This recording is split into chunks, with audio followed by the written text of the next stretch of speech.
축구 선수로 이 대표팀에 발탁되는 그 특권을 누리는 그 일을 한번 상상해 보십시오. 일반 선수는 누릴 수 없는 어떤 그 특별한 환경에서 이 최상의 지원을 받아가면서 사는 삶이 이제 시작이 되는 것입니다. 이동을 할 때는 이제 전세기를 타고 또 도착해서는 특급 호텔에서 또 인류 의료진들의 보살핌 속에서 일거일동이 얼련의 화려한 그 조명을 받는 이 명예와 부귀를 한 손에 거머쥐는 그런 특권을 누리는 삶이 시작이 되는 것입니다. 이 국가대표 운동선수로 누리는 그 특권에 대해서 조세 무리뉴라는 아주 유명한 감독이 이런 말을 했습니다. 이 조세 무리뉴라는 감독 아마 아시는 분 계실지 모르겠는데요. 2000년부터 그러니까 18년 전이죠. 2000년부터 감독으로 데뷔해서 지금까지 18년 동안 유럽의 명문 클럽들을 감독하면서 무려 8번이나 이 리그의 우승을 차지해낸 또 2번이나 이 챔피언스 리그의 우승을 차지한 아주 대단한 경력의 소유자입니다. 그가 레알 마드리드라는 이 팀을 이렇게 감독하고 있을 때에 자기의 조국인 이 포르투갈에서 대표팀 감독을 잠시 수락해 달라는 그런 요구를 받았습니다. 그때 조세 무리뉴 감독이 자기가 속해 있는 그 클럽과 계약의 문제 때문에 조국의 이 부름을 받을 수가 없는 그런 형편에 있었는데요. 그런 그 부름을 받았을 때 이 조세 무리뉴 감독이 포르투갈 대표팀에게 이런 편지를 썼다는 것입니다. 그 편지의 내용을 제가 좀 읽어봐 드릴게요. 저는 47년간 포르투갈 국민이었고 축구 감독으로 보낸 시간은 10년에 지나지 않습니다. 그러니 저는 감독이기 이전에 포르투갈 국민입니다. 요점을 명확하게 하기 위해 단도직입적으로 말해보도록 하겠습니다. 국가대표팀은 개인의 영달이 아닌 국가의 명예를 위한 자리입니다. 이런 이유로 국가대표팀은 깊은 유대감과 공감 그리고 일체감이 가득한 그런 자리여야 하는 것입니다. 국가대표에 뽑힌 선수들은 단순한 프로 선수가 아닙니다. 그들은 포르투갈을 위해 싸우도록 선택된 공인인 것입니다. 그들이 대표팀에 선발된 것은 그들이 다른 포르투갈인들 즉 은행원, 택시기사, 정치인, 어부, 농부와 같은 사람들보다 축구를 더 잘하기 때문입니다. 이 신이 내린 재능을 갖춘 덕에 이렇게 선발된 이들은 포르투갈 대표팀이 경기를 위해 모일 때에 마음에 이런 생각을 품고 있어야 합니다. 여러분은 클럽에서 뛸 때처럼 단순한 직업 축구 선수가 아니라는 것, 다른 이들은 할 수 없는 일, 즉 축구장에서 포르투갈의 자존심과 환희를 지켜내는 임무를 맡은 공인이라는 생각입니다.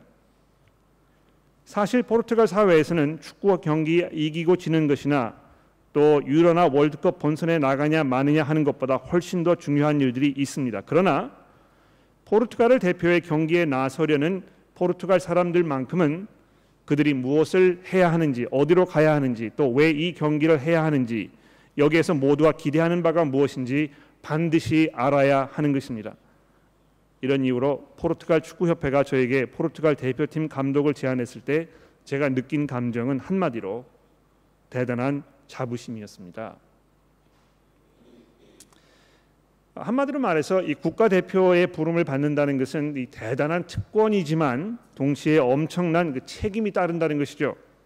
대표팀이 좋은 성적을 내면 사람들이 환호하지만 기대 이하의 형편없는 경기가 이어지면 그 팀에 쏟아지는 이 비난을 보면서 이 특권의 이면은 책임이라는 말이 틀림이 없는 게 분명합니다. 그렇죠?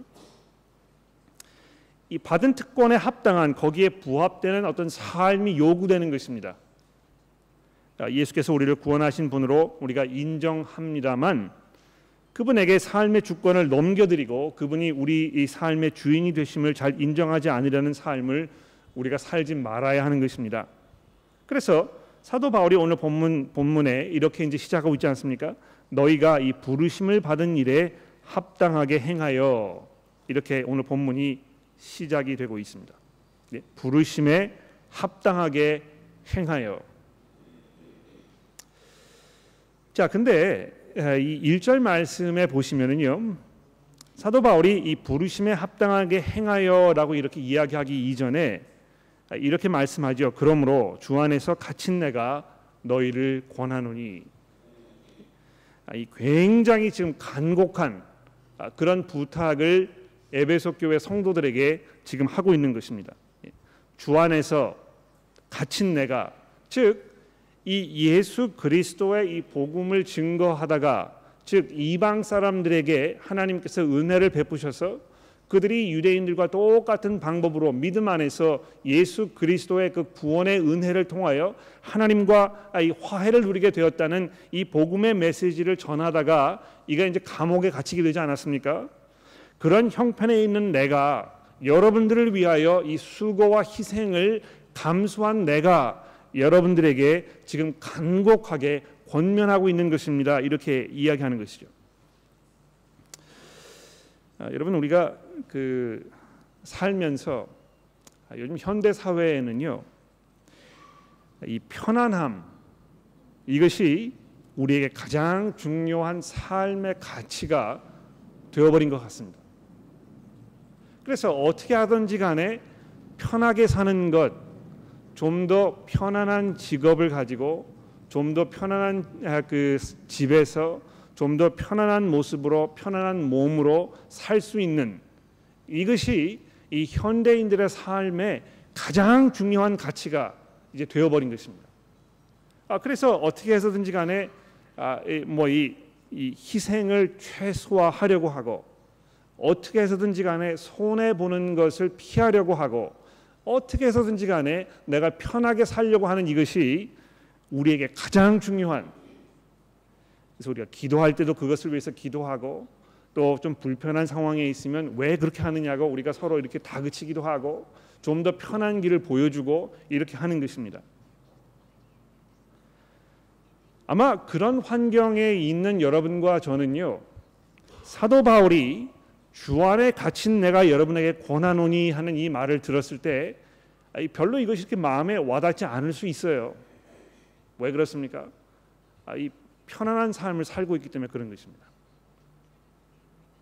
그러나 오늘 사도 바울이 이야기하는 이 간곡한 이 간구의 내용, 앞으로 이제 뭘 이야기할지 우리가 살펴보게 되겠습니다만, 이것이 아주 중요한 문제로 지금 우리에게 다가오고 있다는 것입니다. 바울의 이 권면을 우리가 심각하게 받아들여야 하는 첫 번째 이유가 무엇입니까? 우리가 이 부르심에 합당하게 행하기 위해서는 치러야 할 그 대가가 있다는 것입니다. 우리가 이 하나님의 부르심을 받아서 특권을 누리고 있습니다만, 거기에는 이 수반되는 책임이 있다는 것입니다. 마치 사도 바울이 사도로서의 그 부르심을 받아서 그 엄청난 어떤 그 특권을 누리고 있었지만, 거기에는 동시에 이 대단한 희생과 헌신을 요구하는 그런 그 이면이 있었던 것이죠. 자, 그런 후에 이제 이 성도들이 받은 그 부르심에 대하여 이제 설명하고 있습니다. 여러분, 이미 사도 바울이 1장과 2장, 3장에서 하나님께서 이 부르신 그 부르심에 대하여 굉장히 많은 것들을 우리에게 설명하지 않았습니까? 어떻게 됐습니까? 여러분과 제가 지금 이 하나님의 부르심을 받아서 우리에게 무슨 일이 일어난 것입니까? 우리가 예전에 죄와 허물로 죽었던 우리를 다시 살리셔서 하나님의 보좌 우편에 앉도록 예수 그리스도 안에서 그분의 그 영광스러운 자리에 우리가 참여하도록 우리가 이 부르심을 받은 것입니다.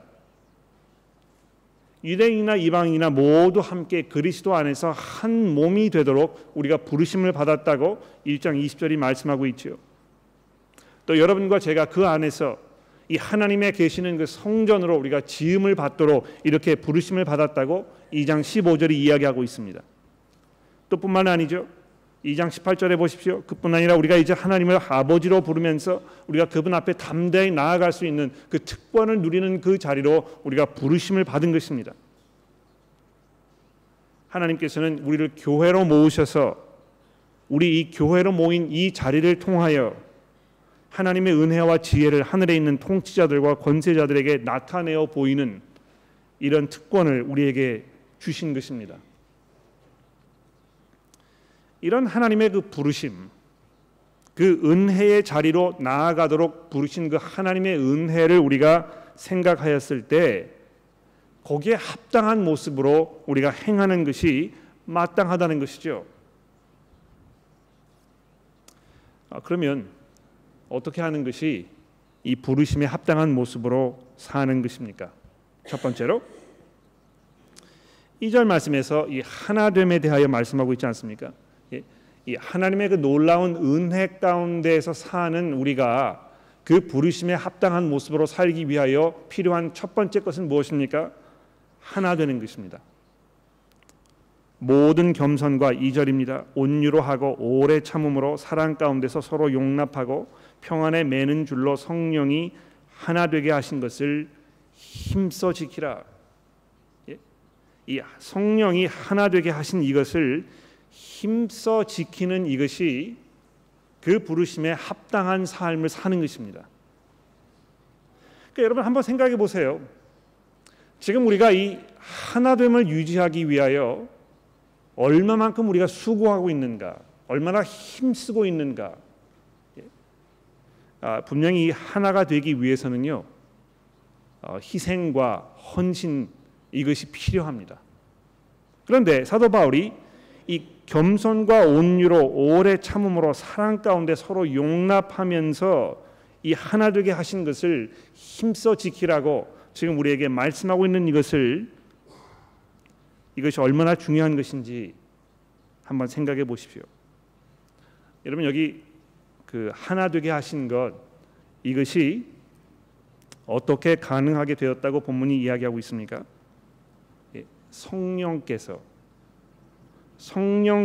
하나 되게 하신 것, 이게 이제 그 사람의 수고와 노력으로 우리의 그 어떤 그 힘으로 이루어진 하나가 아니고요, 하나님께서 우리에게 허락하신 이 하나라는 것입니다.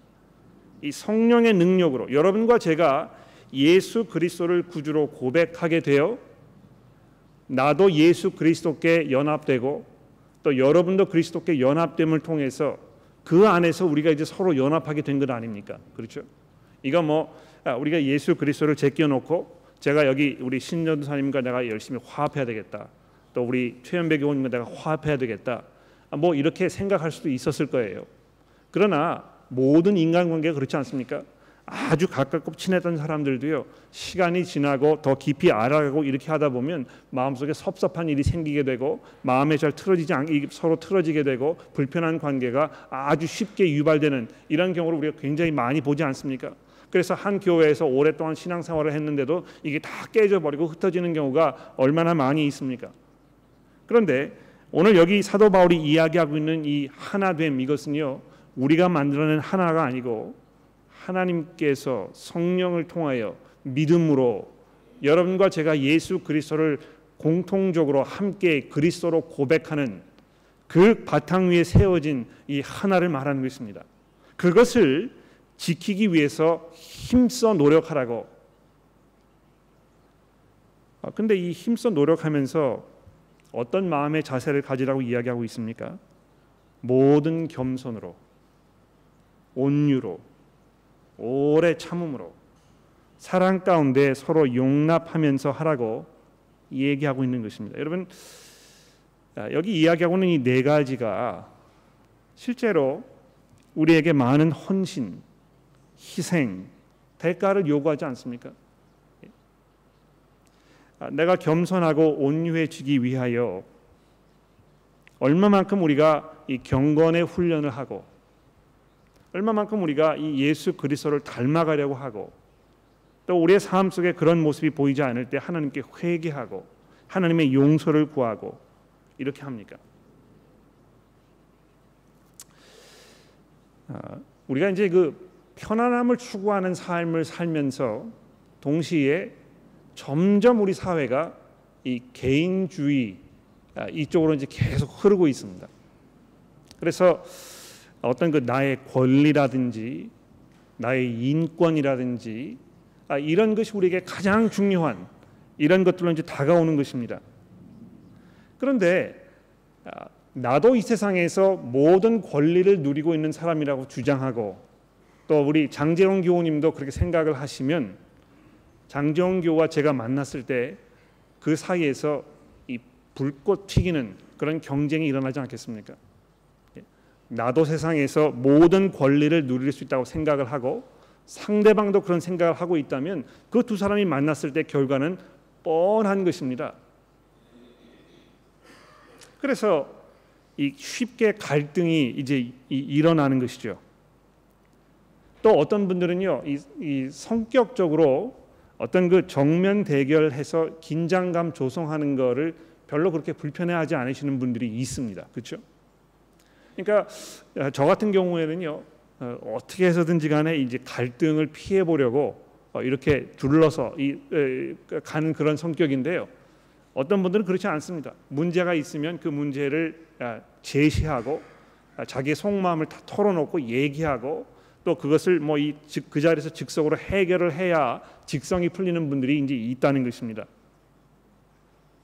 그런데 문제는 어떤 그 긴장감을 일부러 만들고 또 거기에서 굉장히 감정적이 되고 굉장히 공격적이 되고 접근 방식이 이 상대방 상당히 불편하게 하는 그런 성향을 가지고 있다면 오늘 이 본문 말씀이 하는 것을 잘 들어보십시오. 오래 참음으로 내가 참는다.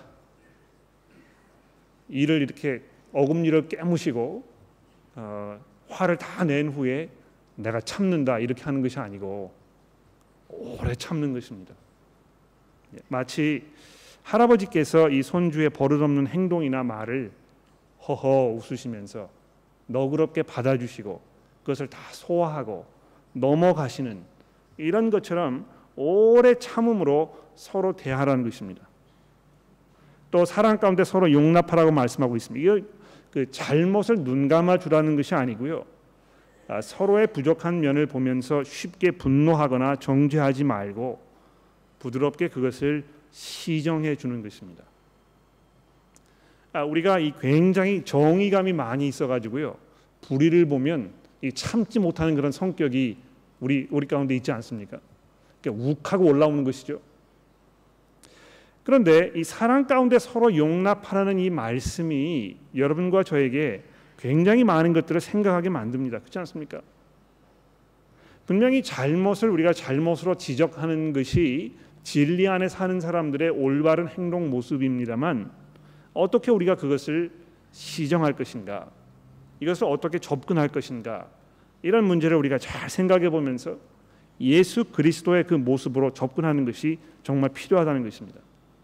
그래서 이 하나됨의 그 중요성에 대해서 이야기하고 우리가 어떤 마음으로 할 것인가에 대해서 이야기한 후에 세 번째로 이 하나됨의 근거에 대해서 지금 말씀하고 있습니다. 4절에 보십시오. 몸이 하나요 성령도 한 분이시요 이와 같이 너희가 부르심의 한 소망 안에서 부르심을 받았느니라. 주도 한 분이요 믿음도 하나요 세례도 하나요 하나님도 한 분이시니 곧 만유의 아버지시라. 만유 위에 계시고 만유를 통일하시고 만유 가운데 계시도다. 여기 굉장히 많은 것들이 담겨 있는데요. 여러분 여기에서 아마 그 두 가지 사실이 눈에 선명하게 들어오실 것입니다. 첫 번째는 이것이 성부 하나님과 성자 하나님, 성령 하나님에 대해서 이야기하고 있다는 것입니다. 그렇죠? 그래서 여기 보시게 되면 성령도 한 분이시니 또 5절에 보시면 주도 한 분이요. 여기 주라는 거 이 성자 하나님 예수 그리스도 그분을 말하는 것입니다. 또 6절에 하나님도 한 분이시니 하나님 아버지를 말하는 것이 이래서 성령 하나님, 성자 하나님, 성부 하나님에 대해서 말씀하고 있는데요. 그 앞으로 연결되어 있는 이 모든 것들이 이 그 삼위일체 하나님과 하나님의 사역과 아주 밀접하게 연관되어 있는 것을 우리가 볼 수 있습니다. 여기 몸이 하나요. 이 부르심의 한 소망 안에서 부르심을 받은 것도 하나라 이렇게 이야기하는 이것이 이 앞부분 이 요한 예배서 앞부분에 보시게 되면 성령께서 그렇게 하셨다는 것을 지금 우리에게 말씀하고 있지 않습니까?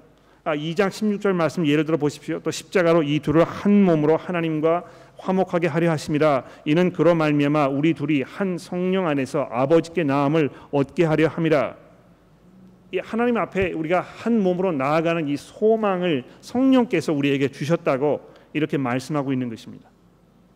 주도 한 분이요 믿음도 하나요 세례도 하나요. 여러분과 제가 예수 그리스도 그분을 지금 우리의 주로 고백하고 있지 않습니까?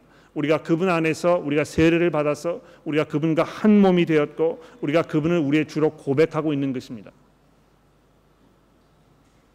또 하나님도 한 분이시니 만유의 아버지 되시는 그분, 만유 위에 계시고 만유를 통일하시는 그 하나님, 즉 여러분과 제가 고백하고 있는 그 하나이신 하나님, 이것을 우리가 생각했을 때 우리가 하나됨에 힘써야 한다는 것입니다. 자, 이렇게 전반부에서 이제 이 하나됨, 여기에 힘쓰는 것이 얼마나 중요한 것인가에 대해서 이야기한 후에 오늘 본문 말씀의 하반부인 이 7절 말씀부터는요, 이제 다양성에 대해서 이야기하고 있습니다. 그렇죠? 뭐라고 이야기하는지 들어보십시오. 7절입니다. 우리 각 사람에게 이제 우리가 다 통일되었다, 하나가 되었다 이렇게 이야기한 후에 이제는 각 사람에게 이 다양한 이것에 대해서 이야기하고 있는 것이죠. 각 사람에게 그리스도의 선물의 분량대로 은혜를 주셨나니 그러므로 이르기를 그가 위로 올라가실 때 사로잡혔던 자를 사로잡으시고 그들에게 선물을 주셨다 하였더라. 올라가셨다 하셨은즉 땅 아래 낮은 곳으로 내려셨던 것이 아니면 무엇이냐? 내리셨던 그가 곧 모든 하늘 위에 오르신 자니 이는 만물을 충만하게 하려 하심이니라. 하나이신 이 하나님께서 하나로 부르신 그 교회를 구성하고 있는 각 사람에게 그리스도의 분량, 선물의 분량대로 선물을 다 주셨다는 것입니다. 그러니까 이 은사를 말하는 것이죠. 여러분께서 이 그리스도의 지체로, 이 구성원으로 그리스도의 몸을 이루고 있는 성도로 하나님께로 받으신 은사가 있다는 것입니다. 그러니까 여러분 잘 한번 생각해 보십시오. 하나님께서 지금 내게 무슨 은사를 주셨을까? 그런데 이 은사를 주신 하나님, 이 그리스도께서는요, 차별 대우를 하시는 분이 아니라는 것입니다. 여기 보시게 되면 지금 시편에 있는 말씀 인용하면서 이 부활하신 그리스도, 개선 장군처럼 나타나는 그 그리스도, 이 적군을 제압해 가지고 적이 가지고 있던 모든 것들을 다 빼앗아 가지고 이제 자기 진영으로 가지고 오는 그 개선 장군처럼 얘기하고 있습니다. 그런데 그분께서 이루신 그 승리가 얼마나 대단한 것인지요. 이 모든 것들을 다 가지고 오셔가지고 이것을 선물을 다 펼쳐 놓으시고 그 보따리에서 거기 있는 모든 사람들에게 한 사람도 남김없이 아주 풍성하게 그 은혜를 지금 주고 계신다는 것입니다. 그러므로 여러분이 그리스도 안에 계신다면 분명히 하나님으로부터 이 그리스도의 선물의 이 분량을 받으신 것입니다. 그런데 11절에 보시면 이 각 사람이 지금 하나님으로부터 그 은사를 받았지만 그 중에서 이 특별한 선물이 있다고 얘기합니다. 11절에 보십시오. 그가 어떤 사람은 사도로, 어떤 사람은 선지자로, 어떤 사람은 복음 전하는 자로, 어떤 사람은 목사와 교사로 삼으셨으니 이는 성도를 온전케 하여 봉사의 일을 하게 하며 그리스도의 몸을 세우게 하려 하심이라. 말씀의 사역자들이 하나님께서 승리하신 그리스도께서 교회를 위하여 특별하게 주신 선물이라고 얘기합니다. 제가 목사이고 이 설교하는 사람이기 때문에 이런 그 설교를 할 때 약간 쑥스럽기는 합니다.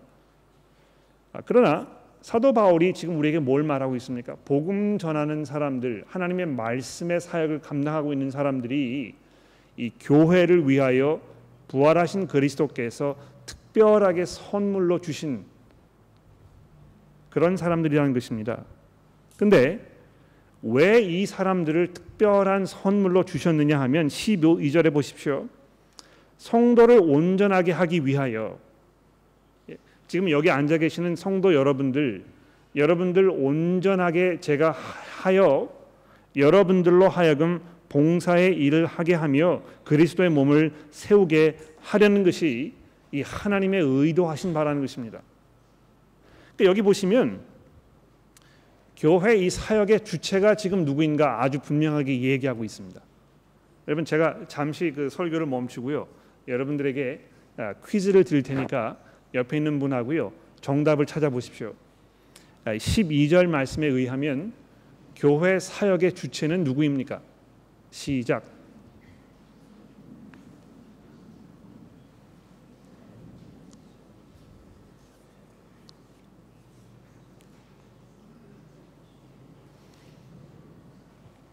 네, 됐습니다. 정답을 찾으셨습니까? 제가 정답을 말씀드릴까요? 교회 사역의 주체는 성도 여러분들인 것입니다. 그렇죠? 물론 하나님께서 말씀의 사역자들을 교회에 선물로 주셨지만 이 교회에 선물로 주신 말씀의 사역자들은요, 성도 여러분들을 온전하게 하는 역할을 하는 사람들일 뿐입니다. 그러나 여러분들이 온전하게 되어 봉사의 일을 하시면서 그리스도의 몸을 세우는 것이 여러분들의 역할이라는 것입니다. 이 특별한 선물을 통해서 하나님께서 의도하신 두 가지가 있습니다. 결과가 무엇입니까? 13절에 보십시오. 우리가 다 하나님의 아들을 믿는 것과 아는 일에 하나가 되어. 지금 이 하나가 되는 것에 대해서 이야기하고, 그 다음에 교회 안에 있는 그 다양성에 대해서 이야기한 후에 그 다양성의 목적이 하나님의 아들을 믿는 것과 아는 일에 하나가 되는 것이라고 얘기하고 있습니다. 우리가 다 하나님의 아들을 믿는 것과 아는 일에 하나가 되어 온전한 사람을 이루어 그리스도의 장성한 분량이 충만한 데까지 이르리니, 이것이 하나님께서 의도하신 첫 번째 결과입니다. 제가 이 말씀의 사역자로 여러분들에게 하나님의 말씀을 가르쳐 드리면서 여러분들을 온전하게 하여 여러분들께서 그리스도를 섬기는 삶을 통해 그리스도의 몸을 세워 가시는 그 일이 벌어졌을 때에 여러분들이 점점 성숙해 가시면서 하나님의 아들을 믿는 것과 그 아는 일에 이제 하나가 되는 것입니다. 그렇게 되었을 때 여러분이 온전한 사람을 이루어 그리스도의 장성한 분량이 충만한 데까지 이르는 것입니다. 여러분, 우리 교회의 그 표가 무엇입니까? Gather, grow, and go 아닙니까? 그렇죠? 하나님의 말씀을 듣기 위하여 모이고 그리스도의 형상을 담기 위하여 자라가는 것입니다. 그리스도의 장성한 분량이 충만한 데께 이르는 그 과정 속에 지금 여러분과 제가 있지 않습니까? 삶이 점점 순화되고 성격이 변화되고 나의 습관이 바뀌고 내 삶의 가치가 변화되어서 이제 정말 예수 그리스도의 관점으로 내 삶을 바라볼 줄 알고 이 세상을 바라볼 줄 알게 되는 것입니다. 나의 옛 그 못된 습성을 내가 벗어버리고 내가 정말 온유함과 겸손으로 오래 참음으로 사랑으로 서로를 용납해주는 그 훈련을 반복하면서 점점 그리스도의 모습으로 바뀌어가는 것입니다. 자, 그렇게 되었을 때 두 번째로 14절에 어떤 결과에 대해서 얘기하고 있습니까? 이는 우리가 이제부터 어린아이가 되지 아니하여 사람의 속임수와 간사한 유혹에 빠져 온갖 교훈의 풍조에 밀려 요동하지 않게 하려 함이라. 흔들리지 않는 것입니다. 분별력을 갖추는 것입니다. 하나님께서 말씀하신 것이 무엇인지 또 그것과 부합되지 않는 것들이 무엇인지 들으면 알게 되는, 판단할 수 있는 그런 그 스스로의 능력이 이제 점점 쌓아지는 것입니다. 그래서 뭐 이 그 성경 공부를 하시면서 인터넷을 검색하셔가지고 어디에서 만난 그 인터넷에 이야기하는 모든 것들이 마치 정설인 것처럼 다 그냥 받아들이고 그것을 사람들 앞에 발설하고 하는 그런 어리석은 일을 하지 않는 것입니다. 성경이 지금 뭘 이야기하고 있는지에 대해서 다른 사람에게 의존하지 않아도 이제 스스로 분별할 수 있는 능력이 점점 차곡차곡 쌓여져 가는, 물론 이것이 오랜 세월이 걸리고 꾸준한 훈련이 필요한 그런 작업일 것입니다.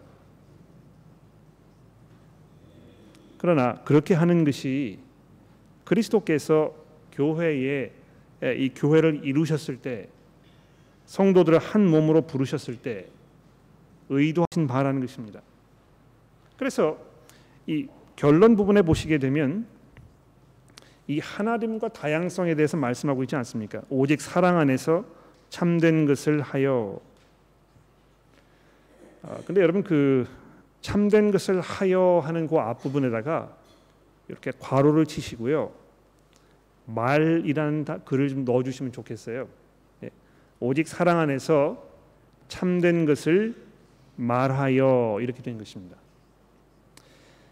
왜 제가 이것을 말씀드리느냐 하면, 여기 그 하여라고 번역되어 있는 이 단어는 신약 성경에서 여기와 갈라디아서 4장 16절 두 번만 사용된 단어인데요. 이 개역 개정 성경에도 보시면 갈라디아서 4장 16절 거기에는 이 참된 것을 말한다고 제대로 번역을 해 놓았습니다. 그래서 오직 사랑 안에서 참된 것을 말하여라고 이렇게 읽으시는 것이 사도 바울의 그 의미를 잘 전달하는 것입니다. 오직 사랑 안에서 참된 것을 말하여 범사에 그에게 잘할지니라. 그는 머리니 곧 그리스도라. 그에게서 온 몸이 각 마디를 통하여 도움을 받음으로 연결되고 결합되어 각 지체의 분량대로 역사하여 그 몸을 자라게 하며 사랑 안에서 스스로 세우느니라. 여러분께서 그리스도의 그 선물을 분량대로 받으셔서 그 받으신 은사를 가지고 서로를 도움을 주고 또 연결되고 연합하여 여러분이 가지고 계시는 그 분량대로 서로 역사하실 때에 그 안에서 우리가 서로 연합하고 한 몸이 되어 그리스도의 몸으로 자라가는, 이것이 교회의 참된 모습이라는 것입니다.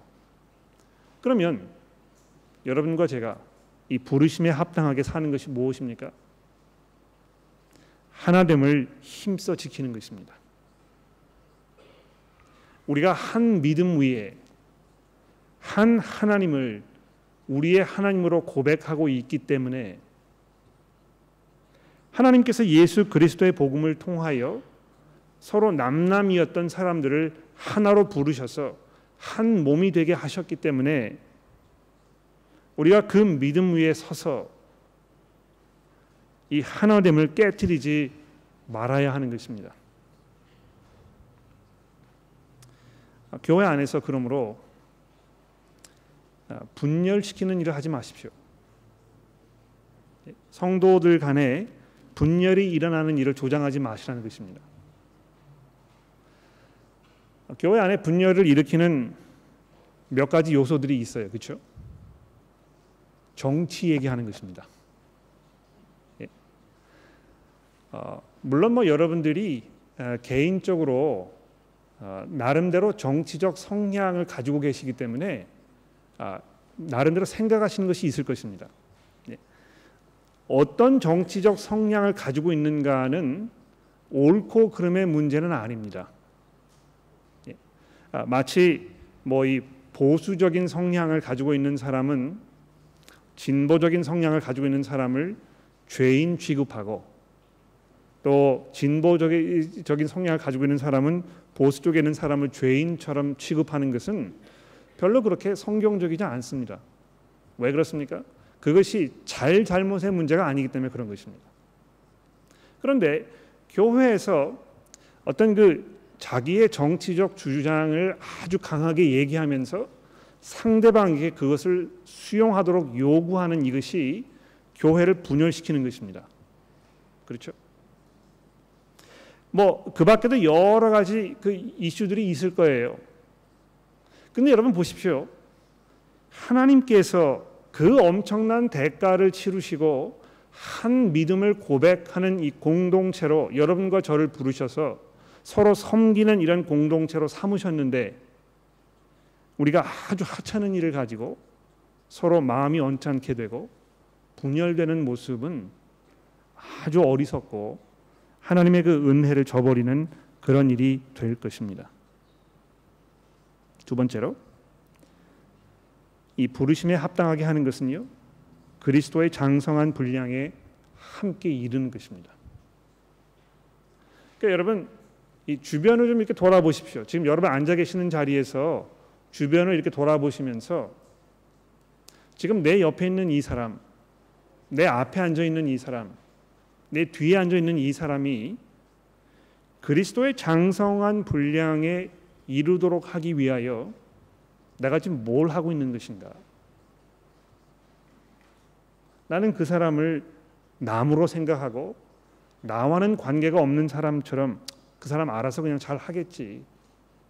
또 다른 사람이 알아서 해주겠지. 근데 왜 나는 사람들이 관심을 안 가져주지? 이런 모습에서 벗어나셔야 하는 것입니다. 우리 모두가 그리스도의 장성한 분량에 함께 이르도록 내가 그 사람을 위해서 기도하고 내가 그 사람과 만나서 하나님의 말씀을 좀 나누려고 하고 하나님께서 어떻게 나에게 은혜를 베푸시는지에 대해서 내가 증거하고 또 그 사람의 이야기를 들어보고 우리가 함께 인내하자고 서로 위해서 기도해주고 격려하는 바로 이것이 이 부르심에 합당하게 사는 것입니다. 세 번째로 받으신 분량대로 수고하는 것입니다. 그러니까 제가 처음에 말씀드리지 않았습니까? 이 수고하는 것이 정말 실은 그냥 편하게 좀 이렇게 있었으면 교회도 편하게 다니고 뭐 이 헌신과 수고를 요구하지 않는 그런 자리에 있었으면 좋겠다 생각을 바꾸셔야 할 거라고 생각합니다. 하나님께서 여러분과 저에게 은혜를 베푸시고 우리에게 은사를 주신 것은 그 받으신 분량대로 수고하여 헌신하여 교회에 있는 성도 여러분들 섬기기 위해서 그렇게 하신 것입니다.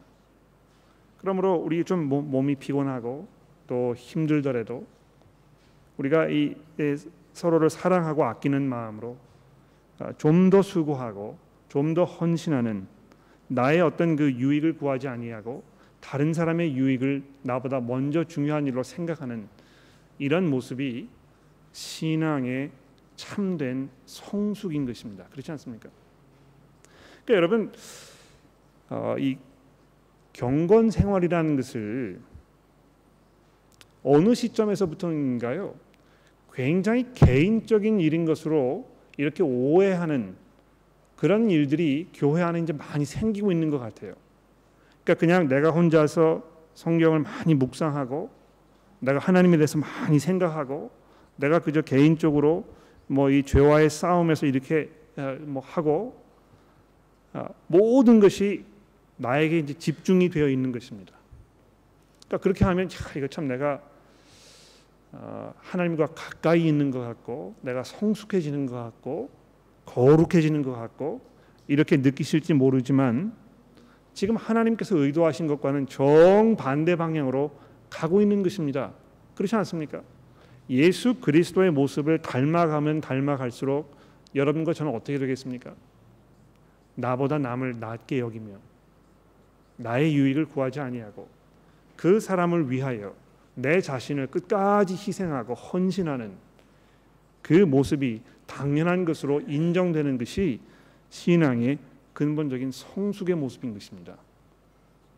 그리스도께서 그렇게 하셨기 때문에 그분을 주로 고백하는 여러분과 제가 그런 방법으로 우리의 삶을 사는 것 바로 그것이 복음에 합당한 부르심에 합당한 삶의 모습인 것입니다.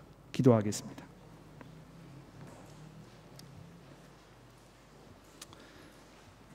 하나님 아버지, 하나님께서 우리를 은하 가운데로 부르셨다는 사실을 우리가 이 시간 기억해 봅니다. 하나님 어떻게 저희를 향하여 이런 은혜를 주셨는지 우리가 도무지 헤아릴 수가 없고 또 그 이유를 우리가 알기 어렵습니다. 그러나 한 가지 분명한 것은 주께서 우리에게 베푸신 그 은혜에 대한 우리의 올바른 삶의 모습은 그 부르신 은혜에 합당한 모습으로 사는 것임을 우리가 이 시간 다시 한번 기억합니다. 하나님 특별히 저희가 나 중심적인, 나만을 위한, 나의 평안만을 추구하는 그런 어리석고 또 보잘것없는 모습에서 탈피하여 예수 그리스도의 모습으로 날마다 변화되기를 기도합니다.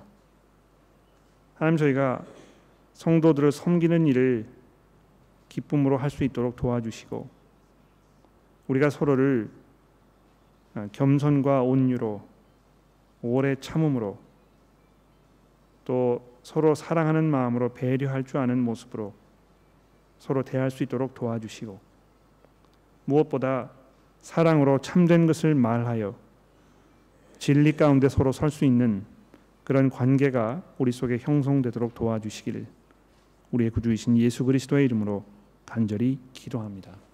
아멘.